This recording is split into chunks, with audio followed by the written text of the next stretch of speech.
Hello, everybody, and welcome to the Weekend Big Show, powered by Law Dog Sports. I'm Chuck Ramsey, the Law Dog, here with you on our inaugural broadcast of the year 2026. Joined, as always, by my good friend Jeremy Schroeder, and the ruler of the airways is he. And, man, Jeremy, what a week it has been. Football all the way through, and then just the playoffs, and it's all capped off last night with a complete debacle trying to end a game with 6 seconds left. That was crazy.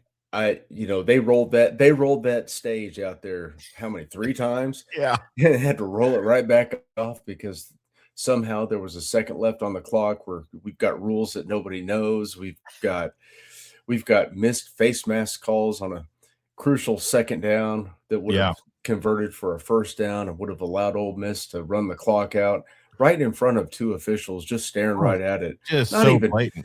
Not even just a little tug. I mean, he got spun.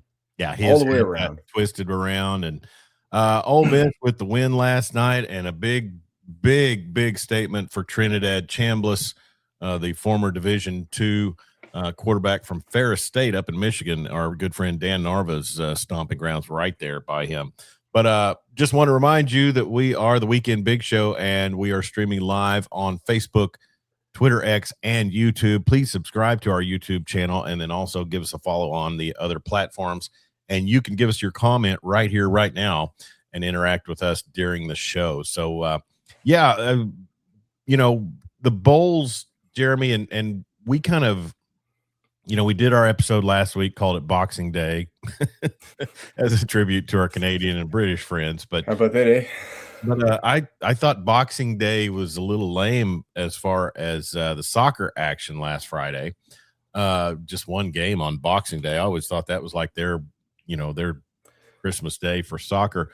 But then, the weekend started, and we made the Pop-Tarts Bowl must-see TV in our house. We actually huddled around in the living room, and we watched the Pop-Tart Bowl. I saw Kalani Sitake basically do a Joey Chestnut with a full Pop-Tart, and it was just grand. And that is the best concept for a bowl game ever made to man. It is, man. That is the People's Championship. If more bowls would roll a giant toaster out and throw the mascots in it at the end, I think this country would be a much better place. Well, I'll give Duke's Mayo Bowl some credit too. No, that's gross. It is. But gross. Just the fact that it's all about the participation level, Jeremy. And the fact that you got coaches who are willing to go out there and be doused in nasty, vinegary mayonnaise. Pop-Tarts are delicious. They are. They come in many, many flavors. Some people love frosted cherry. I was always a big frosted blueberry guy myself. I love blueberry. Cherry is frosted cherry is probably my goat. We're a strawberry family. I mean, it's strawberry around here. My boys, I mean, I hate to admit this, but they were basically raised on brown sugar cinnamon. Brown sugar cinnamon is delicious. Yeah. I do enjoy the brown sugar cinnamon. And fun fact, if you go to the Sam's Club, you can get the giant mega box, and most of it is brown sugar cinnamon, but there are also frosted strawberry in them, which those are top shelf as well. Yeah. There's not a whole lot of bad combinations. The s'mores are good. Man, Pop-Tarts. I feel like we're breaking this down like John Madden. Oh, it's totally. Oh, we got man. Caliendo type thing going, if I could do an impersonation. Connor Carr checking in. Idaho Potato Bowl dumps French fries on the coach, and that's awesome. Also, I do enjoy that. The Sun Bowl had the big inflatable bowl of cereal at the end zone, and Arizona State. Who's their sponsor? That's Tony the Tiger. Oh, yeah. Frosted Flakes are good, too. Pretty good. I love some Frosted Flakes. If I'm going to hit empty calories, man, it's going to be Fruity Pebbles, Frosted Flakes, Pop-Tarts. Oh, man, just give it to me. John Arnold checking in on Facebook says s'mores Pop-Tarts are top tier. I'll have to try that one. They are very good. They are very good. Even with all the love for Pop-Tarts, I got to say the big cakey looking Pop-Tart just seems like it'd be too thick and too much crust. I mean, Pop-Tart is got to be, handheld. It's got to be but still, it just seems like the most fun of any bowl game, I and I just you wish know, somehow they could have gotten BYU versus Illinois and had, a sumo match right there for the Pop-Tarts. I want to see Bielema and Feeling Sataki there. Yes. Mangino's gonna ref.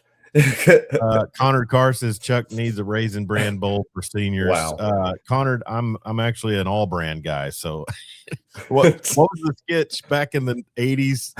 Colon blow. Colon blow. And they actually got Roberta Flack, either Roberta Flack or Phoebe Snow, to sing the theme to that. It had a colon blow in the morning. All right, so we started last week with the Pop-Tarts Bowl and then kind of worked our way through several others. I got to say, New Year's Eve, Jeremy, it does hold a different significance for me since I'm not a big partier anymore, to basically be able to watch football, and have a meaningful game that evening going into New Year's Eve celebration. Yeah, that was more than a day. That was the Miami game. Okay. Yeah, it I'm all started over out the the place this Cheez-It, week. or there was, let's see, let me look at something Cheez-It real Bowl, quick. Michigan, The Cheez-It Texas. Bowl was that day, Yeah. but then you also had the ReliaQuest Bowl with Iowa basically knocking the dog hell out of Diego Pavia several times. Man, And then they scored 41. Was it 41 or 34 points they scored? it was 34-27. So obviously Okay. a massive offensive output. But you also had the Las Vegas Bowl with Matt Rule getting schooled by a rudderless Utah team. And then, They've Texas. got a head coach. You what? They're not rudderless. They've got their head coach. They had a head coach in waiting. Sure. Michigan and Texas was a big one to watch. And then, like I said, the Sun Bowl, which is sponsored by Tony the Tiger Duke, gets the win over Arizona State, and then capped it off with that really just a beatdown by the Canes down at the Cotton Bowl. And I'm telling you, the memes about Michael Irvin and gifts after that, all the videos came out from that. And I get it, he's excited his alma mater is back to prominence or relevance, but man, you got to take a break, dude. You're 55. Hey, your heart still explode on the sideline. Unc is still in great shape, though. Yeah, he looks like he's in good shape. Dan Narva on Facebook, boys got brown sugar cinnamon Pop-Tarts in their Christmas stockings. Unfrosted raspberry is my favorite. Huh. I gotta have the frosting. If I'm going, I'm going. If I'm doing a Pop-Tart, it's frosted, gotta cap or it. it's Yeah. I'm not messing with those unfrosted. But no. Funny thing about Pop-Tarts is back when we used to be on the air on KSEY in Seymour, Texas, and we did we did a lot of stuff with Corey Hogue, who was working for Dave Campbell's Texas Football and covering a lot of high school football in and around Wichita Falls. There was a coach down there at Holiday named Frank Johnson, and MJ Baird, who was on was a sportscaster down there on one of their TV stations, had a clip of him after a big win. He goes, "It's better than butter on a Pop-Tart." And that was kind of tried that. I mean, you'd probably have to do that on an unfrosted toasted, toaster oven. You wouldn't want to put butter on your frosting. No. I could see where a brown sugar cinnamon and unfrosted and some butter, maybe as a dipping sauce. No, you'd probably want to. You take it out. It'd be really messy. What you do is you take it out of the package, then you go to put the butter on there. Then you put the butter on there, boom. But get a toaster oven so the butter doesn't run, into your electrical gear. But that I could see where that warmed up and softened a little bit with some butter. That would probably be good. Dan also says Pop-Tarts made in Grand Rapids. By the way, Kellogg has a factory here. I know, Dan. I watched the Seinfeld movie, which, by the way, I highly recommend. That's some of Jerry's greatest work, and that's saying a lot. Love the Pop-Tart movie. Unfrosted, I believe is called. And then Connor, I've seen it. Oh yeah, it was on Netflix last year. You and your daughter would love it. If your daughter loves a Pop-Tart once in a while, and you do too, it's a great movie.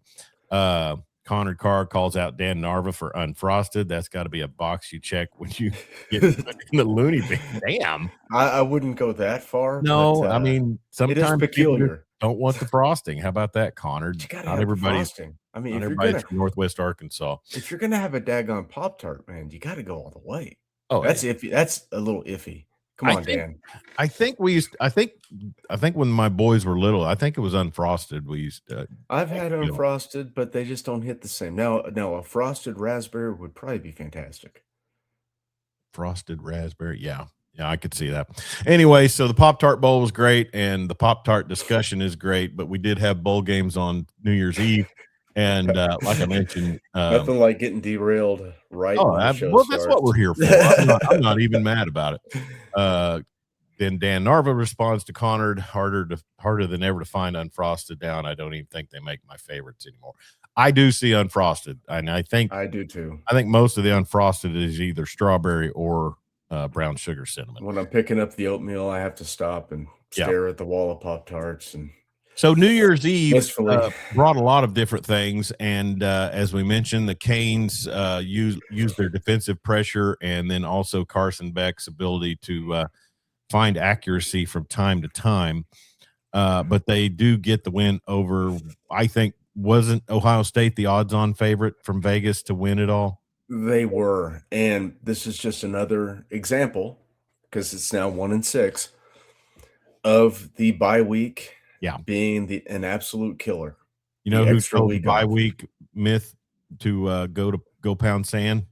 Kurt Signetti, Kurt Signetti. but he I'll also built beat your butt after 5 weeks off. a program that was sitting on sand.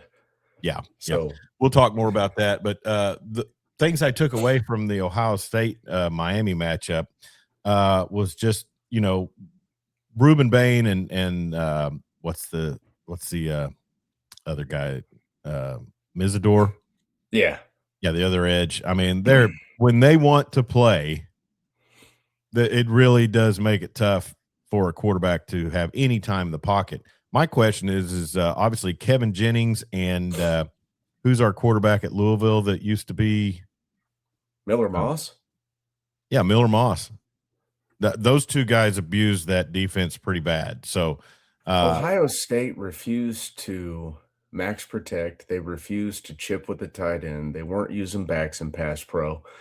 And their offensive line could not deal with the speed and physicality of the Miami edge rushers. was it a deal where they just thought give him just enough time? Because obviously he didn't have it, but No, because Ryan Day as a play caller is a notorious choke artist. yeah, he's had his moments. I was pretty stunned at the lack of physicality, and then also its arrogance. But also, I'll give Miami a lot of credit. Stick with the run. My gosh, stick with the run. Even last night, Ole Miss and Georgia. I mean, both of those defenses were just toast. And Indiana. And I think I put out a tweet yesterday. Inability to run the ball equals, losses. I mean, Xavier Robinson catches that pass, Miami probably would have rolled over just like they did last night. You mean Bama? Bama. Yeah. Yes. Yeah, they found their last bit of gusto they found in that second quarter in Norman. That I'll say that. I'm telling you right now, when that second half started, there was a whole lot of quitting the Crimson Tide. Yeah. Well, and the bookends, for that performance for them was a total ineffectiveness against Georgia, and then the collapse they had against Indiana. But I gotta say Miami, and I think they did this against Texas A&M too. They're going to stick with the run, and they're going to run it late, and you better be able to stop it because they'll break off some big chunks. And Miami is dangerous. They are, and they are talented. I hate to say this, but they're back. Their only deficiency is the guy with the headset on the sideline. Yeah, he could pop up at any time, but I'll tell you this much: I sure do hate seeing all of the old Kane guys, all of the U supporters back there on the sideline. Helmet Head was in attendance the other night, and Cristobal's, I don't think Cristobal played for him. I think Erickson recruited him, but I'm sure Sure, Double J was around there. Probably. Uh, I've got friends that are Miami fans, and I don't understand why they're Miami fans, but they grew up in the era when it was cool to be a Miami fan. Yeah, Hey, we're entering into an era where it's the dynasty is dead. So dynasties are yeah. I these mean, teams with the bags, or unless you're Kurt Signetti, you're going to have different champions a lot. The mhm, back-to-back thing, it's going to be too hard to sustain. With yep, portal, everybody's got money. There's so much player movement. It's going to be too hard to sustain yeah. unless Signetti rips off 6 straight, which he probably could. I don't know. Well, Like, we'll get to the Rose I Bowl. think he may be a warlock. Yeah, he's got a devious look about him. But no, we'll get to the Rose Bowl here in a minute. But I will say this: Ohio State, I think, really their team, Jeremy, reminded me of OU in '03. They Yeah, were so dominant through a significant portion of the season, and then just to drop everything you're kind of able to do in your conference championship and then in a bowl game. I mean, yeah, they got exposed. yeah. They lost their play caller, they lost their coordinator, and the offense suffered for it. Yeah. Yeah, and, Which you know which and let's talk about that blows my mind because that's Ryan Day's offense. And if you watch their offense during the year when Hartline was calling the plays to what Day was doing, it did not look the same. It yeah, didn't look the same. I mean, what is the difference there? That's an offense Day has coordinated, mhm, and that's what you come out with? I don't get it. The mhm. refusal to chip an edge, the refusal to keep a back end and pass pro. I don't get it. I guess it's just the Ryan Day effect of him just Well, and not don't being forget able to show up also, at big games. I mean, they have the Jimmies and Joes on defense, and all I heard was Matt Patricia this and Matt Patricia that, but Jim Knowles had it rolling there too. He did, and he had, he was there. How many years was he there? 2, 3? Yeah, 3 at the most, I think. Yeah, and that's typically his window to when he gets those guys playing really well as a unit. I guess he had some of those guys at Oklahoma State for good lord, how many years were those guys in college? I mean, that was at the height of the COVID nonsense. Yeah. And yeah, that defense last year was outstanding. Breaking news, Jeremy. Running back Hit it. Taylor Tatum, former number 1 running back in the 2024 recruiting class, has entered the transfer portal. Well, I figured that was about to happen. The kid, You have ball security issues. that's You're gonna have a hard time finding the field. his true freshman season. He'd get the ball, he'd look dynamite, but then he'd put it on the ground. Yeah. He needs to go somewhere, probably not in the SEC. And Kosar and Schnellenberger were my favorite Canes. No Dan, love for Jim Kelly, huh? Dan Narva, you have ingratiated yourself with OU culture and fans and the system very well in the short time that you've what you told us have been following the Sooners. But Schnellenberger, not the way, brother. That is not the way. They wrote me not to run the wishbone. Dan, we love you, but no. Hey, without Schnellenberger, we Yeah, wouldn't there's have. no John Blake. There's no John Blake. We would have 2/3 of the humor surrounding the '90s in OU football Our lore. good friend of the program, Mike Steely, would have far less Yeah, material. yeah. I think Jeremy, what jumped out to me and kind of transitioning into the Orange Bowl as well. What jumped out to me, and this was OU's problem, it was Michigan's problem, it was Texas A&M, is you know not playing in a conference championship game and going up against the other best team in your conference. Of course, Miami didn't, and they're kind of hitting their stride. But you know, so much of the positivity surrounding some of these teams coming into the bowls and the playoffs or the playoffs is just that so much was built on the backs of subpar teams. Mhm. The Big Ten is weak. Super top It's heavy. super top heavy. I mean, I right now I would go as far as saying it's one team in that league. I mean, Well, Oregon is in the Big Ten. yeah, okay, Give them their flowers. They took BTA yesterday to the Red they did, Raiders. and that's where I was kind of transitioning. Is I mean, OU for all of their deficiencies. I mean, they played well. What we thought was a really tough schedule, but with Missouri, LSU, and Tennessee basically being, you know, I mean, you would have to say they're mid to the bottom part of the SEC this season. I would say mid. Tennis. Would you They take were would you take Missouri to roll into Starkville? Would you take Connor Tennessee? would. Would you take Tennessee? I mean, shoot, Tennessee, didn't they have to have overtime to beat, or didn't they barely sneak one out against oh,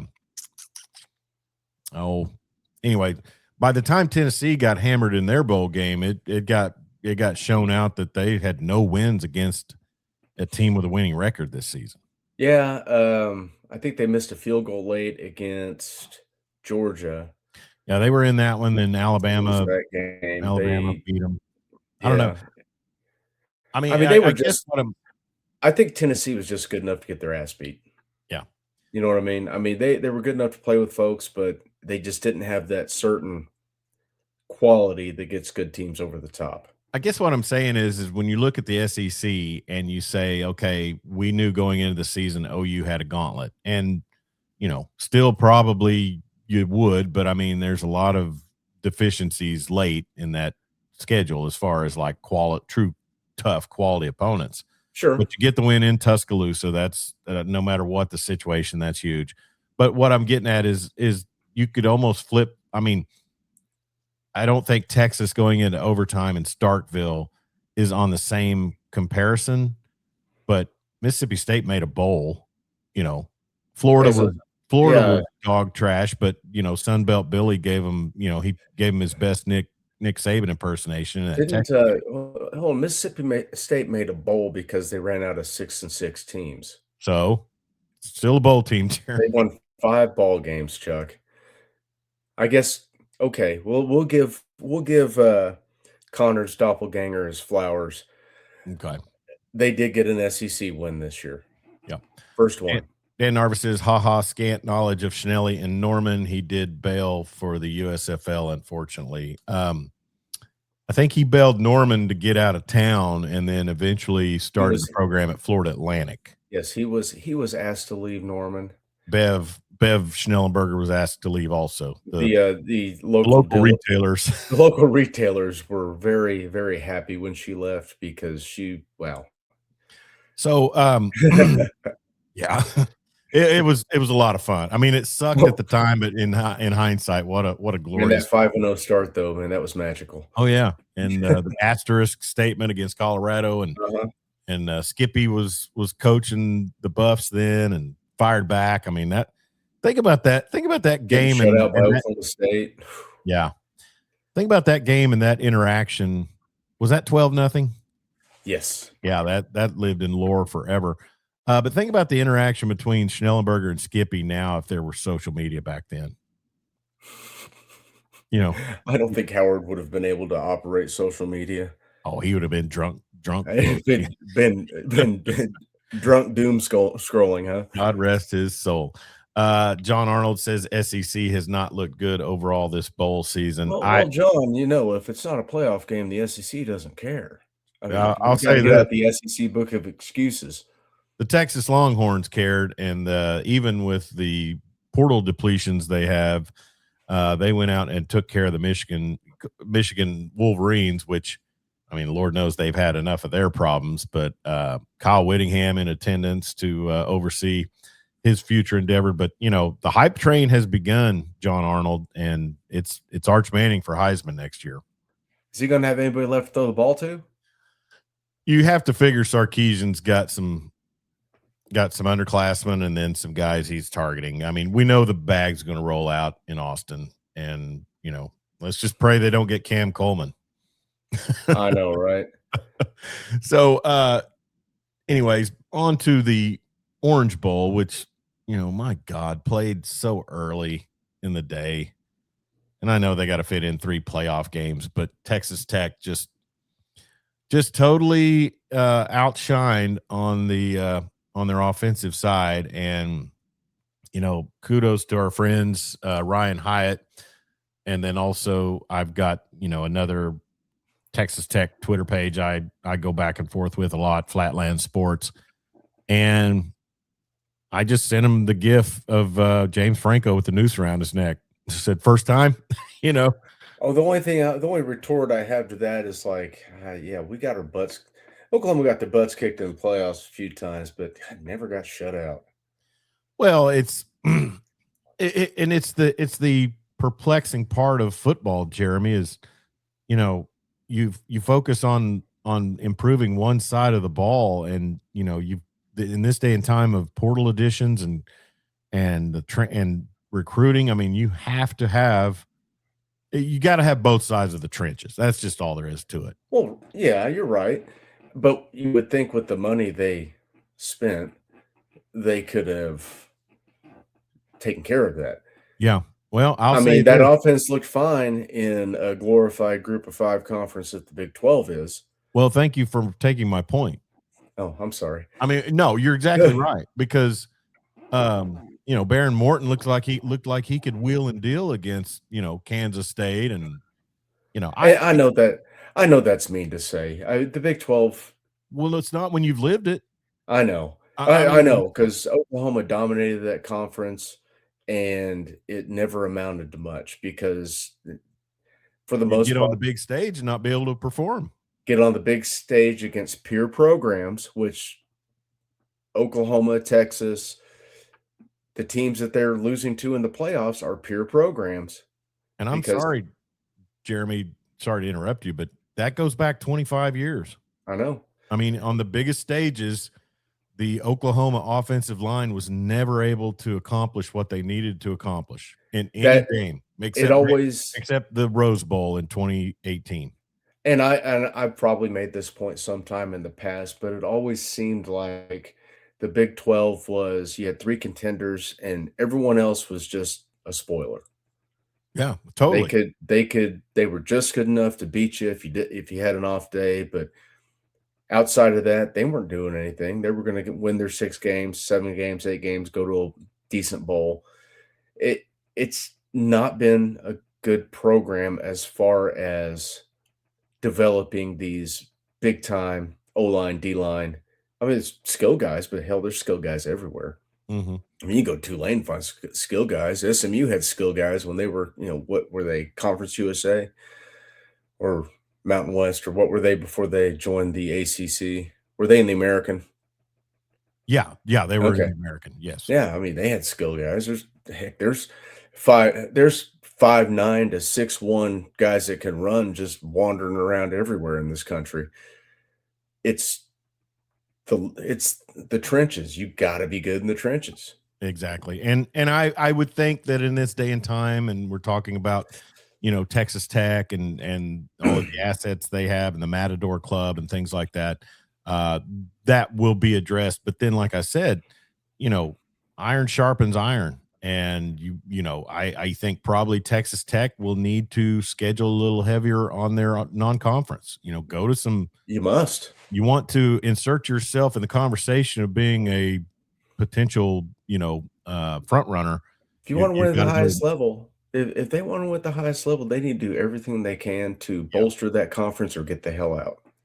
I felt bad for Baron Morton in the post game yesterday. I felt bad for Jacob Rodriguez. Man, Rodriguez will have a great future in the league. I think a what lot of those guys on that Tech defense will have a great future in the league. yeah, Uh, they've got some dudes on defense, man, but what a catastrophic day for Baron Morton. How many well, turnovers they have? 5? yeah, 2 fumbles and 3 INTs and 2 3 picks. fumbles. I think And the heck, picks were all by the same kid. one corner had 2 picks and Yeah. recovered a fumble. Yeah. He and he had 5 tackles. He had a heck of a day. Yeah. But, Oregon's doing I mean, I get they're doing it right. It's within the system, but they're good on both sides of the ball up front where you have to be. Yeah. It was Brandon Finney Jr., Brandon Finney Jr. 3 takeaways on the day, and then, Tech couldn't run the ball, and therein lies the thing, Jeremy. In this day and time, once the run pass option or the zone read was added to the spread, I think it took away from a lot of the identity that the Mike Leach offense and system had. It's a And I'm not an crutch. offensive coordinator. Huh? No, the RPO's a crutch. Yeah. And I've heard this all week, we don't do either thing well, so we're gonna do this.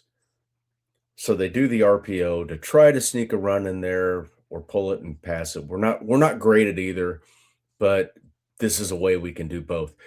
And you have to be good at taking the ball from center, turning around, straight handoff to somebody, and let the O-line do their work.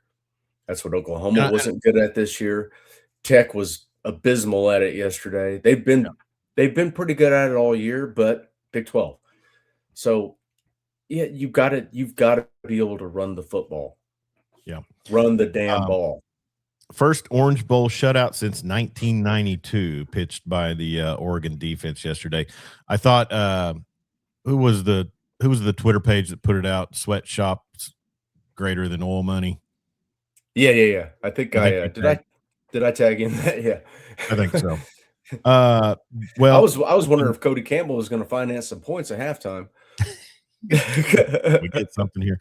Well, they had a few drives. They just got turned away. The interception into double coverage on a short throw in the corner of the end zone. That's unforgivable. I mean, Yeah, and that was they had 3 to the short side of the field, and they tried to run a rub. I'm sorry, I despise jet sweeps to the short side. Yeah, it's dumb. You wanna What give is your the guys point? you gotta give your guys as much room as possible Yeah, to try to make yeah. something. Uh, Um, Dante Moore was pretty efficient, 26 of 33 for 234. He wasn't much in the first half. We know that. I mean, well, you don't have to be when your defense isn't gonna no, give up any points. uh-uh. Well, just I feel bad for Tech, but it's all part of the process too. And if they're going to go forward and be what they aspire to be with the assets that they have in their program, then you're going to get your head kicked in once in a while. But you got to take that and go fix what was obviously the problem. And honestly, I don't want to bag too much on a quarterback, but I mean, health wise and performance. I mean, when he was healthy, I guess he could navigate an offense pretty dang well in Lubbock, and then do some things in the Big 12. But I think, I mean, we're talking about a program that has Mahomes and Graham Harrell and those guys. Cliff Kingsbury and I don't think Morton's going to be up on anybody's top 5 quarterbacks in Tech lore. probably not, but I man, mean, he's a 3-star coming out of Eastland. Leach threw out some stat machines. Yeah. You think Leach would have got shut out yesterday? No, he would have willed that team to a score. And that's what's so funny is the folks in Lubbock in the area, they despise all things Matt Wells, but I'm pretty certain Matt Wells recruited Morton. God, was it that long ago? think That seems so. like a long time ago, but I guess it was only 2021, 4 I years believe. ago. Yeah. But also, I mean, I tell you who wouldn't have gotten shut out yesterday. Who's that? Maverick MacGyver. That name Our would favorite have got them 10 quarterback. points. That's right. That's worth 10 points in its own. So Tech gets blown out in the Orange Bowl yesterday, 23-0 and shutout. And then it was on to the Rose Bowl and another type of beatdown, which I got to say, Kalen DeBoer gets the and I don't want to cuss today. He gets the weenie award for kicking the field goal when they're down 38-0. I mean, I guess you could. Was it that? It was 20. It was 24-0 at that point. Either way, whatever. Well, you got to get those 3 points at some point, Chuck. Yeah, It's like we teams didn't get kicking shut field out. goals on second down. Yeah. I just think it's hilarious to see Alabama kind of run through some of the mess that OU has over the past playoff era. Well, I think the Alabama mystique might be finally dying. Oh, I Would you mean, they agree with said it that? last night, and hey, kudos to you for working out at the same place as a dude who has extended segments on Scott Van Pelt. Oh, Dusty? Oh, he was all over last night. Dude, Dusty was great on that broadcast Friday night. He was I great last night too. Yeah, Wait, he you're talking about w on his play-by-play? yeah. Yeah, yeah. Yeah, he did a really good job. I'm Uh-huh. happy for him. That's what a turnaround from what happened in Norman to Uh-huh. now he's man, doing Yeah, awesome. I mean, he's Van Pelt's go-to guy on breaking down the playoff games. So, Well, good for SVP, man. That's a good one to have. oh, Van Pelt knows. Morning, Michael Boost. Busso saying good morning. Hello, Michael Busso, and good morning to you. No, what I'm going to say is that it the Rose Bowl. I mean, the whole context of teams with a bye or winless, and then it's Alabama, and I think Dusty or somebody on the play-by-play just said Alabama doesn't scare people the way they did under Saban. No, Um, they're you know, they're s- they're they're soft. they They do definitely not. were yesterday. I mean, they found their last bit of go-go juice in that second quarter against Oklahoma. Yep. And then that was it. And that took an They took epic nothing on the road. collapse. That took an epic collapse of what was the second best unit on Oklahoma, which was the special teams. Yeah. Yeah, exactly. I mean, the difference in that game were the 10 points that they scored off of those horrible, horrible. And I'm talking the pick six. That happens. Yeah. But you give them the ball twice in scoring range from your Two punter. mishandled punts. Yep. Yeah. Well, and kudos to Fernando Mendoza and their system, because how often, is the Heisman jinx still a real thing? I mean, I know they haven't won it yet, but I mean, usually the Heisman goes out and the first game gets tub thumped. I think it's only if one of our guys wins it. This show is sponsored by CCW Safe, legal self-defense coverage with plans starting as low as $19 a month. Visit the link on the scroll at the bottom, and then also in this description of our broadcast on your social media platform. And they handle everything from legal defense to physical, financial, and emotional support.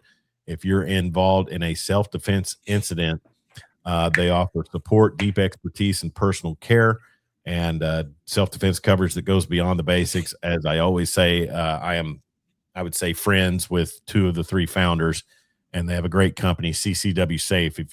Even if you don't exercise your Second Amendment rights, they will give you coverage even when using any legal weapon of opportunity for self-defense, not just firearms. So be sure and check out the CCW Safe.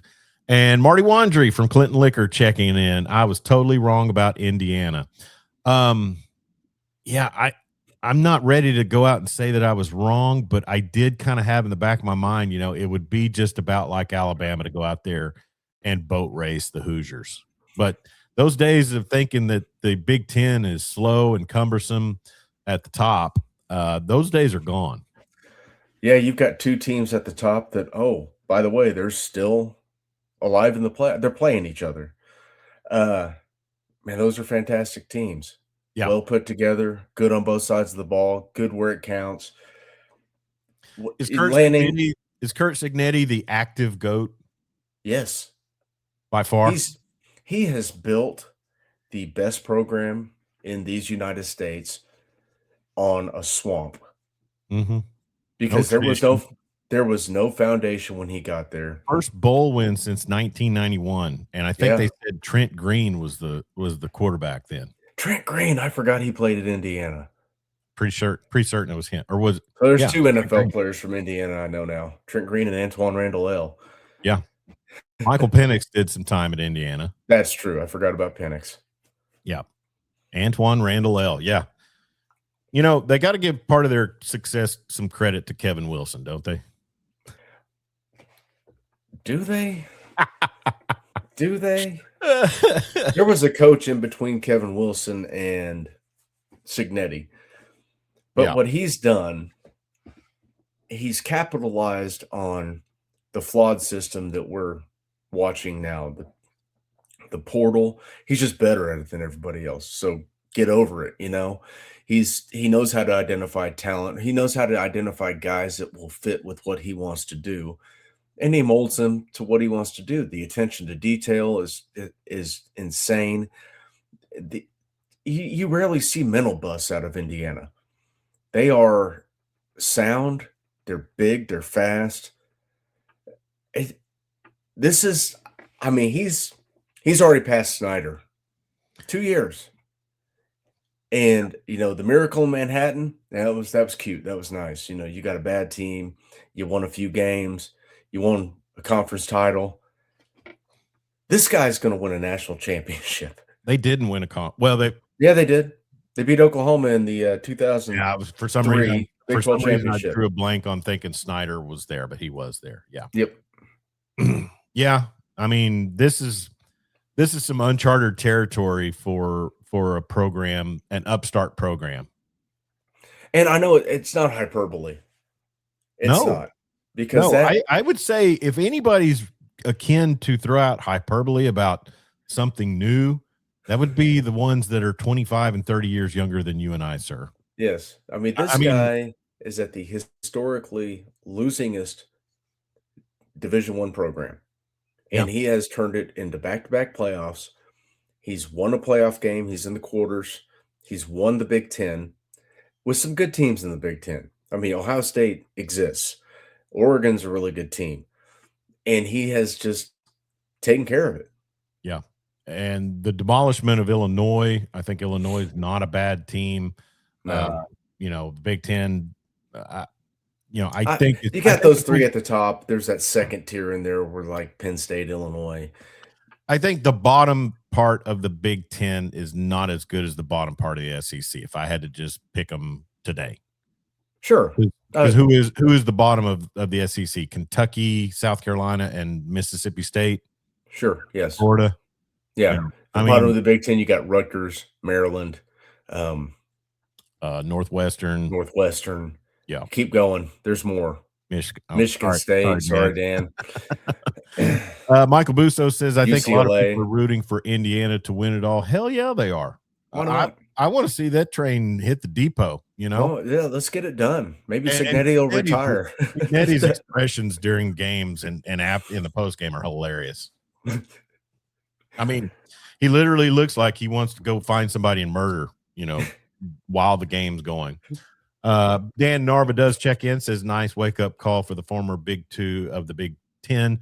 Think it was Tom Allen before Signetti. Believe he went to Penn State as a DC. So, yeah, and therein lies the whole thing. Jeremy and Marty Wandry had commented, Google him earlier, which I think you might be doing. But that in essence is the whole thing about this story is if we had not had Kevin Wilson here as an offensive coordinator, would we be able to sit here and remember that he had coached Indiana? Oh, no. I want to think seems like was DiNardo there for a while? Jerry DiNardo? Yeah. Man, I don't know. I think he was. We need our Big Ten historian to chime in on Dan that. Narva, let me know if Jerry DiNardo was there for a while back, maybe in the early part of the 2000s, because he was replaced by Saban at LSU, if I remember right. I may be I've off. got the list pulled up right now. Let's see. Coaches. Oh my gosh. Okay, here we go. Allen, Lynch, Terry Hepner, Jerry DiNardo was there from 02 to 04. Okay, so Cam Cameron, 97 to 2001. Look up where was 02 to 04. So DiNardo was at LSU, wasn't he? Well, let me just click on Jerry DiNardo.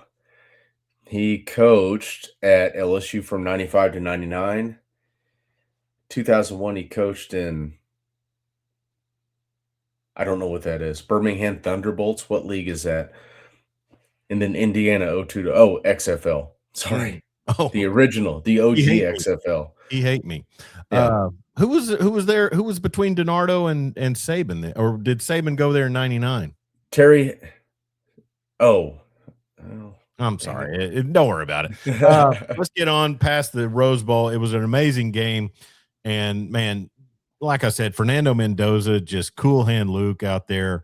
Uh, Alabama had no answer for what they were doing, and then, man, you talk about a head knocking defense. The Hoosiers, they brought the heat. I And they were mean, down their best D lineman. yeah, yeah. So, just an amazing performance by the Hoosiers. Eric Richardson checking in on Facebook. Indiana definitely deserves to win the whole thing. They are a solid team. Enjoy watching them play. I think people are probably refreshed by the fact that they are not a household name, that they have a coach who's doing it by truly evaluating talent, not just throwing out money bags. To my knowledge, I mean, I haven't researched the Indiana NIL, I but think I they're promise you it's not in comparison to Phil Knight, you I know? mean, they received a $60 million investment into the football program. Not that's not just for 1 year. People are saying, well, they've got a $60 million roster. They do not. No. They probably got about 20 like everyone else does. Mhm. But the academics But you know what, at Jeremy? Indiana are losing their minds about it. Yeah. But you know what? I mean, we've been told this for years. I can think back to listening to sports radio in Oklahoma City in the early 2000s. The Big Ten schools have enormous alumni bases. Yeah. And you tap into that, you have somebody do excessively well and they want to support their alma mater, you're set to go, Oh yeah, you know. definitely. I mean, it may not be oil money, but I'm sure there's a lot of money out there. But still, at the end of the day, it's Indiana. You're trying to attract kids to, and you can't miss. You can't. Think about And it. he hasn't. Think about if he would have taken a package deal on Fernando Mendoza and Jaden Ott. I would have been okay if he would have taken Jaden Ott. But he's gone 24-2 in 2 years. Mm-hmm. He's had 2 different quarterbacks, revolving door of O linemen. He's got a Yeah. couple of linemen that started at other P4, P5, P4 schools, and he's got one from Notre Dame. Yeah. He, he's just been able to grab these guys out of the portal and plug them in and not miss a beat. And that's crazy to think about when we see guys like Jaden Ott. We see guys transfer in and they just don't see the field like oh heck, I'm trying to think of the kid that transferred from Stanford this year and is transferring right back out at Oklahoma. It Kent. was not Connor Kent, an offensive lineman. Oh, Um, Taylor. Jake no, Taylor. Jake Taylor's been there for a while. He just never plays. Sexton. He's one of he's also one of those guys that's a permanent uh uh it's a Kula name, not Michaela, but Let no, me look at. I've got.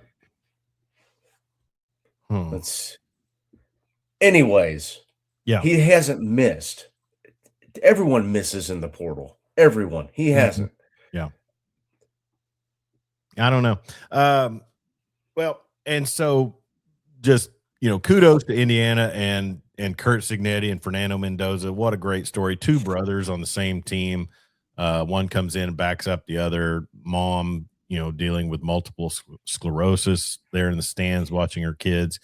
It's truly a story that college football's made about, and also it's great to see them go out and look dominant, and I just hope that continues. Dan Narvis has some big money infusion into Big Ten schools. Northwestern making noise building $1 billion stadium, pouring money into staffing hires. Yeah, I would say with Pat Fitzgerald, no, he's not at Northwestern. He's at He's at Michigan Michigan State. State. Yeah. Yeah, Northwestern. I mean, all those big broadcasters basically from there. Dan also says Dakin said there are many rich people at IU who were ready to invest. And that's the thing. You got to have the guy who gives you the right vision and the right feeling to, get you to cut that check. And I think people in this day and time, even rich people, are pretty, you know. My exit question on the Rose Bowl, Jeremy. Where does Kalen DeBoer go from here? Does he keep does he keep hitting the transfer portal hard, or do they, I mean, He'd I better think figure he's probably staying, right? he'd better figure out an offensive line that can run block. I mean, Yeah. that's the biggest. Luke Baklenko is the name I was looking for. Yeah, he transferred in, didn't really play, and he's transferring back out. Marcus Strong, defensive lineman in the portal. That one bugs me. I really liked him. I thought he was He going to was be a set to good be the player. guy next year, right? Well, he was going to be in there One of behind the Steph guys. Jackson. Gentry Williams, Devon Jordan, cornerbacks. Anyway, so I would say Alabama, they've got some soul searching, and they've got some they're like a lot of teams. I mean, they're kind of in the same boat as OU, deficient in areas of the field that they're not normally used to being deficient in. So we'll see what they do. But it was quite. I mean, it was not the beatdown I was expecting. I honestly, I wasn't too shocked by Texas Tech. I thought their defense, maybe could have held Oregon enough, but I mean, when you're out there for 69, 70 plays, you're gonna give up some things. But that Indiana beatdown was not what I was expecting out of the Rose Bowl yesterday. So then that moves on to the Orange Bowl last night, and what a classic game it was. My favorite moment of the night, Jeremy, was watching the end of the first half when the Mississippi receiver did not get out of bounds, and they try to rush the field goal unit out there with Tried 4 the fire seconds left. drill. They were And gonna spike it on fourth down, and then here a comes the field goal. cameraman and all of their geniuses or all of their genius maneuvers focused on Joe Judge, the assistant head coach. He was losing his effing He was mind. just losing it. And so what a second half by the Rebs as they went out and just, a 20-point fourth quarter. Looks like Georgia's going to do what Georgia does against them. I put out on our text thread that Ole Miss is probably the best team in the SEC. They just have a Georgia problem. And within minutes of that, they were I think you accused me of jinxing Georgia after that. You did. Yeah. So obviously I have a lot of power in my text threads. But anyways, what a game by Trinidad Chambliss, the former Ferris State national championship winning quarterback. Marcus Stribling had a great game. And did you hear Dusty Dvorak on Van Pelt after the game talking about Chambliss? I did not. I went to sleep. So he was talking about when his play-by-play crew did the Arkansas and Ole Miss game. And I think that was the first game that Chambliss started. Mm-hmm. And he said Charlie Weiss Jr. comes in there and is in the staff meetings or in the production meetings and is just giddy. And he says, well, what are you? He goes, we get to use Chambliss. And apparently he had just dominated in fall drills, and they were just pleased as punch with everything he did. Why was he not starting from the get-go? Who Lane Kiffin, this offensive genius, couldn't see that guy was the dude to get your program up to the next level? Who knows? He probably had a lot more invested in the other kid. Oh, sure. And here we are with pro sports again. They had a ton of invested in I can't think of what the other kid's name is right now. Simmons. Yeah, Austin Simmons. And he was going to be the starter come hell or high water unless he got hurt. Chambliss comes in and just blows the doors off it, man. That kid can play. I saw a tweet last night after Chambliss was doing some of the things he did, and somebody said, does it look like Lane was maybe holding him back? Maybe. I mean, just an amazing – some of the plays on that in that quarter, I mean, just scrambling. And that I think I put out that, I wanted the team to win that have the best chance to beat Miami and send them packing. I thought it would be Georgia, because Georgia probably would be able to run the ball. They've got a humongous offensive line, but I didn't trust Gunnar Stockton in the heat of that pass rush. I would trust Trinidad Chambliss. Yeah, now, I don't want him getting too fancy against Reuben Bain and well, see, that's the thing is, Gunnar Stockton is like sneaky elite. Sure. In the fourth quarter against ranked teams this year, before last night, he was 29 of 32 with 6 touchdown passes. That was a stat they threw up Mhm. there that I Yeah. kinda made a mental note at. So, Stockton's really good. Now the defense was their Achilles heel for the, first half of the season. Yeah, they were pretty weak. Every once in a while, it will rear its ugly head and be that bad defense again, but for the most part, they've been pretty elite. They were pretty elite. Chambliss, he just creates so many problems. I Oh, yeah. mean, We saw he that firsthand against OU. and what Venables said, he runs just enough to piss you off because he Yeah. can move around. I know you made the comparison with Vic. No, no, no, no. I Well, would say he's more like Russell Wilson when he was in his prime. I mean, he's not gonna I'm just saying the performance last night in a Sugar Bowl was reminiscent of a 1999 performance in the Sugar against Bowl Florida State. against Florida State. That's kinda where I was going with that. Yeah. I never try to get into comparisons, I promise. 30 of 46. No turnovers. 30 of 46. Now, He he went on threw a 2 12 completion streak or something there. it was 13, I Yeah. think. He threw 2 balls away, just threw them out of bounds right at the end to kill clock. Yeah. So 30 of 44. They dropped 5 passes in the first half that hit guys right in the hands. Yeah, they did. So accuracy, which I know that was one of those things. I guess Ferris State runs a lot of option. Is that right? Um, Dan, chime in. I'm not sure what yeah. Ferris State runs. I haven't had the pleasure of watching them. Dan Narvis's early season, you didn't really know what you have in a real game. Arkansas was probably a good opponent for Chambliss to cut his teeth. I could see that, but The man, kid's when a the guy's winner. showing out against your defense, The kid's a winner. He's yeah, a winner. And what impressed me so much about him is the accuracy, the deep sure. ball accuracy. That ball he threw to not Wingo, Oh, Stribling Stribling. in the fourth quarter to get him into that field goal range. Wasn't that on But third down? it was on third down. They were running a zone, but they were covering man in the Yeah. slot. Yeah. He Jackson broke identified that. he Go ahead. identified that at the line of scrimmage. Stibling just runs a little post, throws Mhm. a dot, just rips it right down the seam, hits him in stride. Great throw. One of Dusty the used a phrase last night when he was breaking that down. Sorry to interrupt you. That with Stribling, if I'm even, I'm open. Yep. And they showed he did a jab step inside, then took off on the streak, and it was Just over. ran like a little skinny banana post. Just Like a tiny jab step yeah. to look And like the to give the impression of a post, and then he was gone. and the throw he made to I think it was Stribling on the 2-point conversion. Mhm. He couldn't see him. He just had to trust him that he was going to Oh, get to yeah. that spot. He did. It was That one and perfect.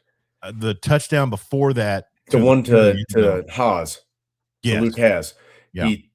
He was down to his third read and just jammed it in between 2 defenders My right on this fear guy's for body. my fear for a kid like that is did you use all your ammo in that game?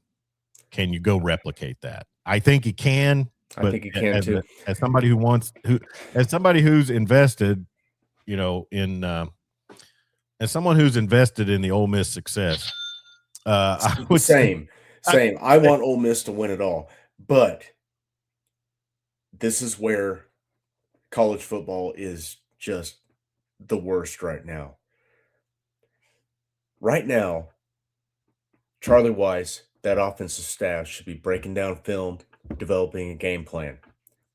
You know what they're doing right now?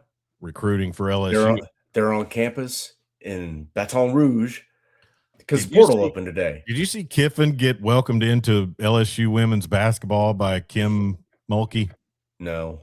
She walked him out there hand in hand from the back of the house to the arena floor, just doing a victory lap with him. I just thought you two deserve each other. Man, I college football is so broken. I despise LSU. I Yeah, hate them. I in all want facets. Pete Golding to have so much success at Ole Miss just out of spite Yeah, for Kiffin and the way the NCAA has set this calendar. yeah. We So- shouldn't be talking about 2 more games. We should be talking about a national championship game right now. Mhm. Yeah, We're and January 2nd. The portal is open. I think and Dan Lanning said that. Yeah, earlier he in the did, week. and he Yeah, was right, and, I mean, he can say that from his crystal ivory tower because, he's got all that Nike money and, they're living on easy mode, yeah, but programs like Ole Miss, and they've got money, but they're not a blue blood, they're not a traditional power. They've got it rolling though, and they need every advantage they can get, and the biggest advantage they could have would be having their offensive staff on campus right now breaking down film and developing a game plan for Chambliss against Miami. But no, they're in Baton Rouge getting ready for the portal season, and it's awful. It's yeah. just awful. Do you think? I mean, with them staying on, do you think that they would delay their duties in Baton Rouge? Well, no, they're Or, under or contract with LSU. I know, and then Kiffin got 500,000 bonus last night for that Yeah, win. and if Ole Miss wins the Natty, he's gonna get $1,000,000. But actually, I think that LSU pays that to Ole Miss as part of the buyout. Well, I hope I so. think that's just money knocked off of the buyout is all. But I still, hope it, so. You got I a get it. state that's near the bottom in education gonna be doling out all this money to Mississippi.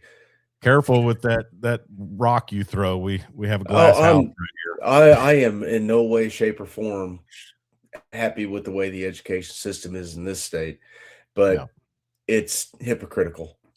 Well, as much as we bag on officiating, I got to say, last night that did they say that was a Big Ten crew? Yeah. They were awful. That's the worst. That is just college You know, officiating these I days. guess I guess Kirby Smart was pretty upset about an interference that didn't get called. Okay, interference can be, they gave them two there in the last part of their last touchdown drive. Mhm. One I thought was a little iffy, but then to miss the face mask on that carry so blatantly, That would have salted the game away for it Ole really Miss, would have salted the game away. And I just thought that was ridiculous. But then I had no idea that you could do an onside kick, and the recover clock it, didn't and go start. down, and still have a play left. I when you onside kick with 1 second left, you figure, well, what are we going to do? Obviously, I don't know the rules that well, but I could not imagine looking at that The way they were describing it was even confusing. They said, "Well, just tap the ball." Okay, well, you touch the ball, and it's Georgia live. picks it up and runs it for a touchdown. You lose. Yeah, Kick you it don't. out of bounds. Mhm. I That's I a mean, the thing penalty. about it is, And is get an that untimed down. There's no way to win in picked it that up. situation. Yeah. On the onside kick, I didn't think it was going to go 10 yards. It takes a funky spin and turn and hits the 10-yard line, and a Georgia player is laying down and fields it. So that constitutes that he is down and that And no time expired. if you try to field it like a ground ball, well, you're gonna get your clock clean. The ball's gonna be live. Yeah. But I So mean, there's literally no way to win in that situation. If you kick it out of bounds, the offense probably gets an untimed down. I don't know. I didn't well, there is a way to dig that win. deep. You have an untimed down and you run it, and if the miracle in in Tennessee or I the know. I yeah, guess you'd be I able to don't fall on ball, anyway. or if you bat it out of bounds, maybe they can Herein lies the accept the thing. penalty and get another shot at it. One common theme that we're seeing through this bowl season and the playoffs, Jeremy, is the officials. It's totally due to interpretation. What's pass interference? It's totally due to interpretation. What's a catch? Uh-huh. And then now we know that apparently there's all kinds of I hate to use the word shenanigans because it brings up bad memories about a former broadcast, but apparently there's things that go along with a onside kick with no time left. So whatever. I think, part of the penalty for taking a safety in that situation is you lose the ability to onside kick. I've been kind of taken aback by some of the onside kicks I've seen after safeties. That's I always thought you had. Oklahoma had one against Auburn. I always thought you just had to kick it away. Yeah, My whole life. it should be part of built into the rule that you do not have the opportunity to complete an onside kick. All right, Jeremy. Playoffs are set. Oregon will take on Indiana in a rematch. I think Indiana is a 4-point favorite. and then Miami will take on Ole Miss in the Fiesta Bowl. Hopefully, it'll be reminiscent of some Fiesta Bowl debacles for Miami in the past. But they are a 2-point favorite over the Rebs, and like you said, my prayer is just that there are some competent offensive staff there to help get ready for that pass rush and all of that stuff. Real quick, And I wanna address something you said earlier. I'm watching highlights of the Ole Miss Georgia game. You mhm. said Vic, and I don't wanna be that Chris No, you are that Collinsworth. guy, so go I right don't ahead. wanna be that guy that, Chris Collinsworth. Man, it's Patrick Mahomes running around, shovel passes, getting loose, Shovel pass to the back while he's under high duress was getting pretty big. loose, and finding the guy downfield Yeah. in stride. I just thought some of the deep throws were so reminiscent of that. It would have been the 2000 Sugar Bowl. It was off of the 99 season. Virginia Tech lost to Florida State, but just the way he handled himself in some of those deep throws, But I just thought Russell Wilson used to Russell throw had a on the great deep move. ball. He used to be able to throw the deep ball on the move better than Yeah. anybody. I just the setting because it was at the Sugar Bowl, and then just the way he was looking at just I just thought it reminded me he didn't take off on any big huge runs like Vic did, but he navigated the long ball. Hey, real quick, we talked about OU, and we said in the production meeting that we would have a New Year's resolution, 3 things that you want to resolve for OU football. And as you mentioned, one came true yesterday, and that was the firing of tight ends coach Joe John Finley. Tight end, obviously, a situation and a position for Oklahoma that needs to be remedied. Grant Calcaterra is the last one I can remember that I thought really was a playmaker. Now, Bauer Sharp, who knows what he could have done in a situation with an offensive coordinator. Jaron Canick had moments this year, but to me, he was more of an H-back. I mean, I want the big 245, 250-pound tight end that can block and kill people down the seam. So during his 5 seasons in Norman, and this is from a tweet that was sent to me. I Mhm. didn't write this. Somebody much smarter than me. I don't know who it was to give credit, but our friend Sean King sent it to me. Finley's tight ends that he recruited out of high school, not players who transferred into the program or that he inherited, totaled only 9 receptions for 84 yards and 2 Ouch. touchdowns combined. OU is currently in the midst of rebuilding its tight end room for the 2nd consecutive season through the transfer portal. 5 seasons, 9 catches. Not Well, even 2 catches a season for an entire position group that is used heavily. yeah. That is anemic, to say the least. I'll say this: for as much clamoring as I've made to fire Bill Bedenbaugh, you couldn't throw that kind of onus on his units. No, you couldn't, because he's No, still getting guys drafted no matter how bad the lines have been. sure.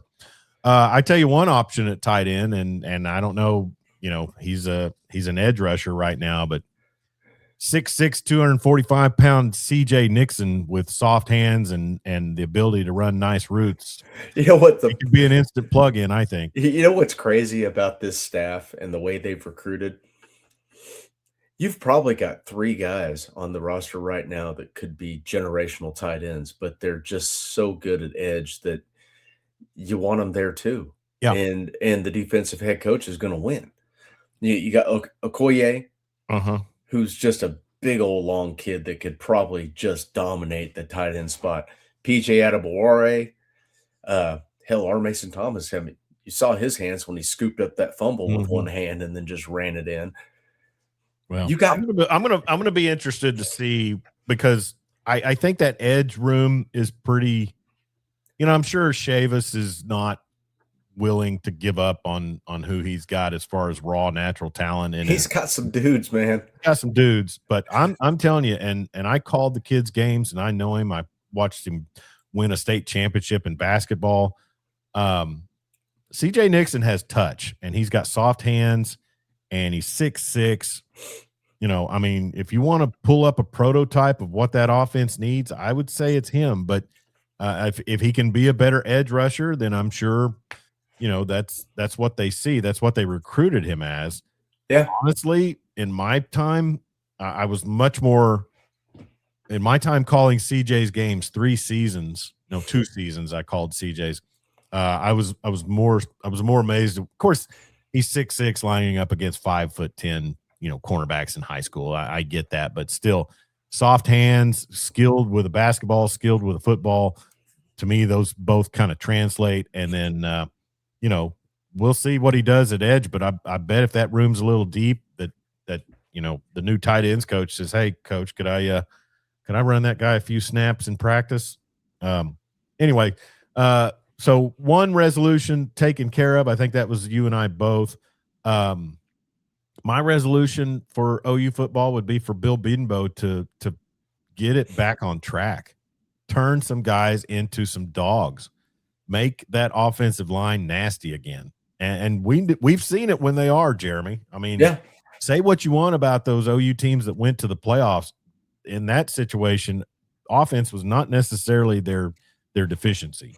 No, you Maybe need running the guys. ball at times or protection in that Bama game, but that was Cortland Williams or Quinnen Williams. Quinn Williams, yeah.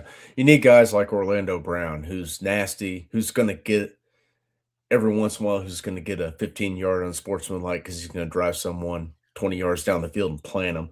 Eddie Pierre-Louise kind of got a little bit of that in him.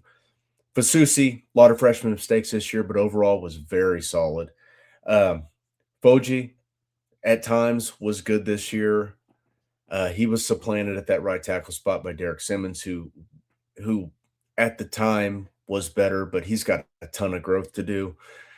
And he's got the ability. Coming back. Who? Michaela is coming. I mean, he hadn't entered the portal. He's got eligibility, so you should be right there at center. That's what I want. I want a center to go out there and be the ringleader of a nasty unit, a la Creed Humphrey.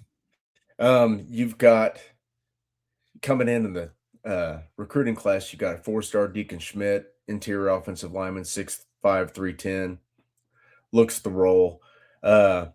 You've got a kid coming in from Indiana, a tight end, 4-star, Tyler Ruxer, who is 6'4", 220.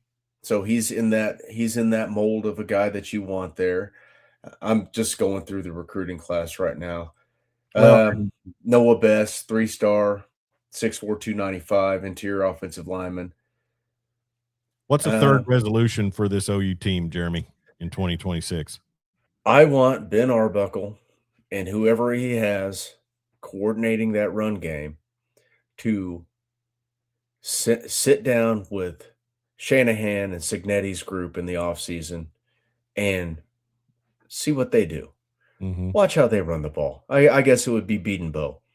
I know he's a really good offensive line coach, but everyone, if when you lose the ability to learn, you might as well just lay down and rot. You're done. Well, and my what I've been told my entire life, Jeremy, is that run blocking gets linemen motivated. It does. You go out and you get to hit somebody, you get to drive them back. That motivates you. That gets you nasty, and they've got to figure that out. And they have a running back core that I think could make some hay behind just a few openings. Yeah, and by no means am I down on what this staff did this year. I mean, they made a playoff. They ran through a difficult portion of the schedule. They dealt with the Mateer injury that really hampered him. I mean, we saw a healthier Mateer against Alabama. He made the one critical mistake, but overall that night he was really good. Mm-hmm. He made some great throws. You've got to have you can't put it all on him. Yeah. He's a good quarterback. He's not a great quarterback. They need to take something off his plate. Well, and turn around and hand the ball off and get 4 or 5 yards is a great equalizer to keep a defense honest. Mm-hmm. All of these programs that have lost in the last, Ohio State couldn't run the ball against Miami. Yep. Texas Tech couldn't run the ball against Oregon. OU couldn't run the ball against Alabama. It just goes on and on. A quarterback will not be really good unless they have a running game, except Arch Manning. But anyway. and the Deacon Schmidt kid is rated as a Rivals elite prospect. Yeah. So if Big Bill continues to trend of playing young guys, we could see him plugged into that right guard spot and let him grow. Yeah. I would say for the defense, I want to see progression in the back end. I want to see the secondary become a unit that is comparable to that front seven. And Cortland Guillory, Cortland Guillory is that dude. the But secondary took leaps this year. they did. You would They have to had say that, right? Um, I think you're gonna be a little better. Reggie Powers got some good experience this year. He's gonna be a heck of a player. I'm ready to see Boganowski get the chains taken off and have him go out there and light dudes up. They don't call yeah, him the boogeyman for nothing. That other corner, Eli Bowen, Jacoby Johnson, good player, yeah. big physical kid. The And loss of Venture Williams to the portal isn't the biggest thing because of the fact that he's no, never available. no, he makes it through. He made it into the game 7 this year, Yeah. and I want to say that's the most games he's played since he's been here. So, yeah, you are replacing a guy that is elite, but I mean, good kid, Mhm. really good player when he's healthy, Yeah. but you just can't count on him. All right. So also skill players, receivers. I want somebody to fill in. I think you got to keep Satania. And then You got to bring in you need Cam Coleman. I mean, right that's now in the portal. You need probably a D tackle. You need at least 2 O linemen. You need a linebacker, and you need a big time weapon that can split out wide. yeah. If that's Cam Coleman, dude, that's awesome because we cleared up a bunch of money with 22 guys transferring out. Do I think it'll be Coleman? No, but it'll be somebody big time. I'll just say this, and I thought about this yesterday watching Texas Tech. A lot of this new system that we see that is kind of a branch off of the air raid and things like that, it's sitting in the pocket and just looking for the absolute open dude. And I got to give credit to, and I hate to do this, um, I got to give credit to Trinidad Chambliss. I don't hate to do that. I got to give credit to whoever's, I guess Sarkeesian. Throw up some 50-50 balls and let your guy go up and get it. I mean, Man, that if we've if seen you give that. your guy a chance on a 50-50 ball, I can live with an interception. That's the thing. Yesterday, I mean, the interceptions that Morton threw were just bad decisions. But normally, it looked like he was just looking for the guy who was sitting in on the zone and just Well, he wide got open. that one he threw in the end zone. He was absolutely fooled on. They were trying to run a pick play, Yeah, and they had a 3 stack. The middle guy just ran right into the nickel corner, yeah. but the I, inside corner just dropped straight back to the spot. I guess what I'm saying is I think when a team is having trouble running the ball and they're forced to just pass it, I think they're so triggered to steer clear of throwing an interception because you can't afford a turnover that you just you go through your progressions, your route tree, and you look for the guy who's visibly wide open And that's when you instead of end up taking that chance and letting your guy go up and make a play. And if you obviously we saw yesterday and the day before, if you make the good throw, I mean, there are throws out there. I think I heard Jesse Palmer say this. There are throws out there that are can't miss. The back yeah. shoulder, things like that. So I would love to see. And here's the thing about Mateer.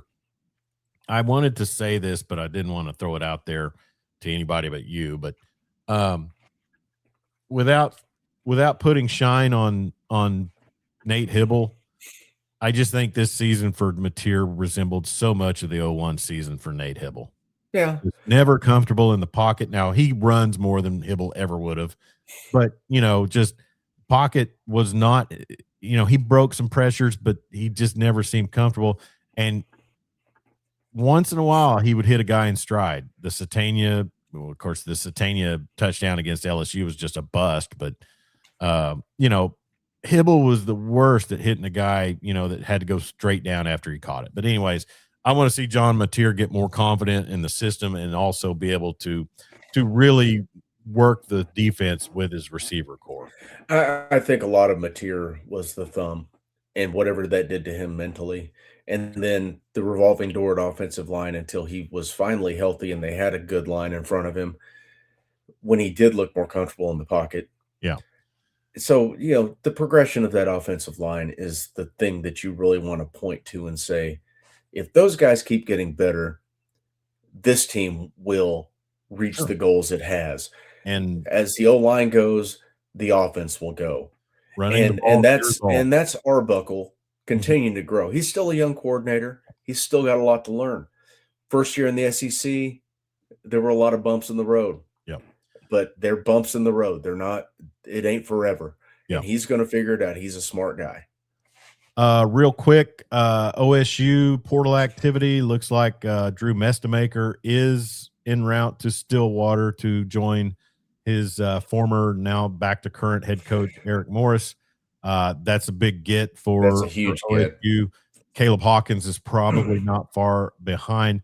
Morris kind of filling out his staff with a bunch of his North Texas guys. It looks like Drew Svoboda was associate head coach and now special teams coordinator, tight ends coach, and then also a new general manager. And this is the guy that is going to be interesting to see. I think I saw a TikTok reel or something. Raj Murthy is the general manager up in Stillwater. He's 24 from what I saw. And apparently Oh, he is an analytics and numbers and just research dude. So well, that's what they need. they credit him for a lot of that success and turnaround at North Texas. So that will be an interesting to watch. And then also Chief of Staff Orlando Sarita, and then Eric Morris bringing what he did in Denton up to Stillwater. We'll Brought see. Julian Wilson in. Yeah, Julian Wilson, former Sooner, and great one there. They lose Haas Haney to the portal, so that they better have Mestamaker, and then they better get some backups. But it'll be interesting to see the offseason for the Cowboys. You have to figure it's an injection of some juice in that program. It has. Well, I mean, hell. I mean, let's face it, they lost 42 guys to the portal. Yeah, So they were probably 25, 30 guys maybe. yeah, So yeah, he's going to have to bring a ton into the portal. yeah. Um, But I mean, recruiting class is going it to could have be to be, basically North Texas North. yeah. I mean, But I mean, he's going to have to, a lot of his recruits that they're bringing in are yeah. probably going to have to see the field a lot earlier than they thought they would. I gotta expect that he's. You okay over there? I'm yelling at my wife without yelling. I gotta expect that he's going to have more luck recruiting than Mike Gundy did. I would think so. It's a Yeah. young man's game, except Yeah. unless you're Kurt Signetti. All right, so OSU, we'll keep an eye on them and see how things go with them in the offseason and the recruiting and the portal system. NBA tonight, the San Antonio Spurs are on the road to Indiana, and then your Thunder are at Golden State. Nice New Year's Eve win for the Thunder. That's kind of a tradition now, isn't it? They just win on New Year's Eve. Yeah, that's the thing. I get 124-95 over the Trailblazers. no Wemby tonight. Yeah, he hyperextended his knee in that game, and I thought they said that it was kind of a non-thing, but obviously maybe a precautionary deal. Also, Devin Vassell out tonight. Obi Toppin out for the Pacers, and TJ McConnell game time The decision. Pacers are bad. They are a walking wounded, and 6-28. Yeah, you have to wonder, Jeremy, is a team like that. I know they'll look forward to getting Tyrese Halliburton back for the 26-27 season, but is their window closed? I mean, windows don't exist. Yeah, that's true. That'll be our resolution for the show. We will quit using the phrase windows. How about windows do not exist unless exist. it's the Lakers. Their window's just not going to open. But man, did you see the defensive output that who was it they were playing? I saw it on a tweet. LeBron. It was Houston. It was the Houston game. LeBron's down on the baseline. I think he's semi guarding Halperin.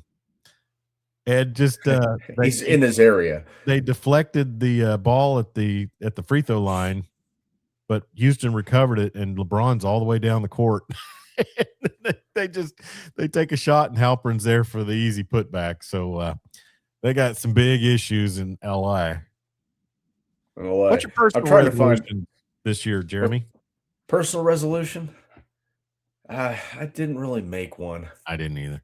Yeah. I did get on the elliptical last night for 30 minutes.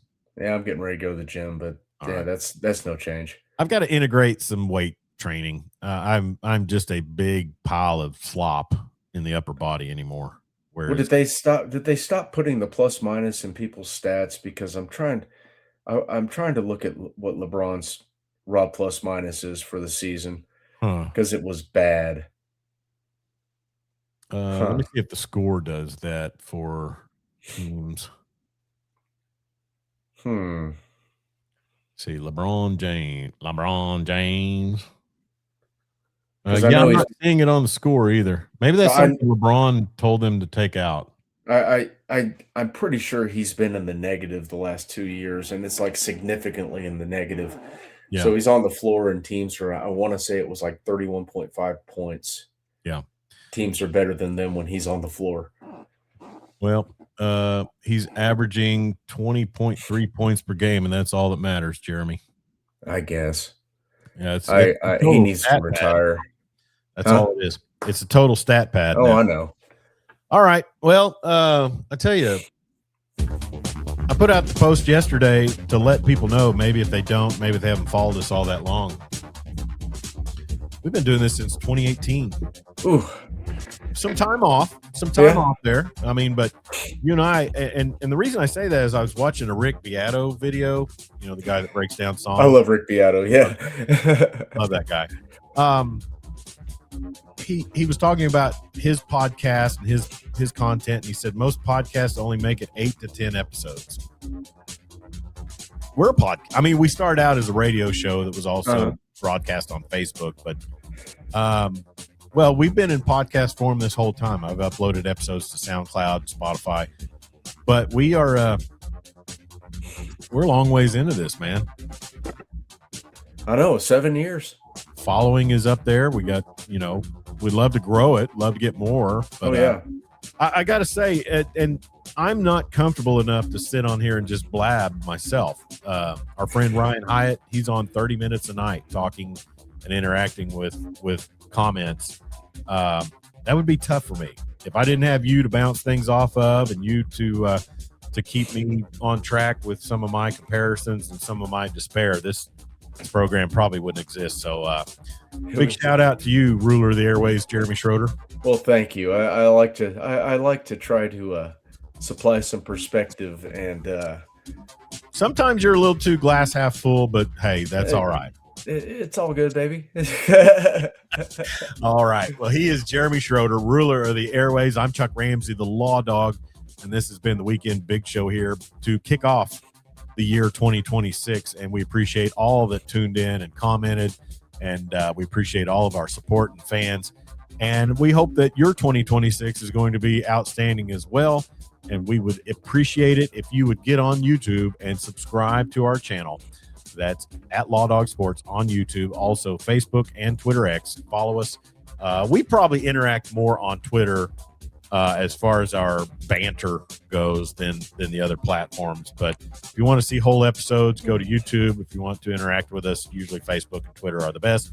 And then also, we do upload audio of this podcast to Spotify. So follow us on Spotify as well. We have no listeners on Spotify.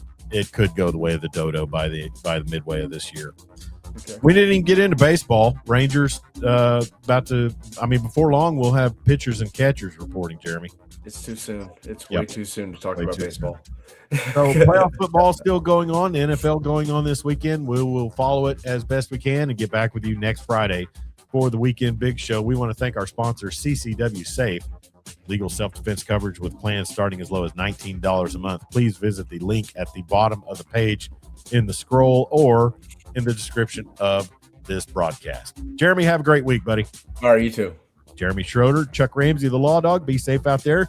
Don't text and drive, and sure don't drink and drive. And we'll talk to you next Friday morning at 9 a.m.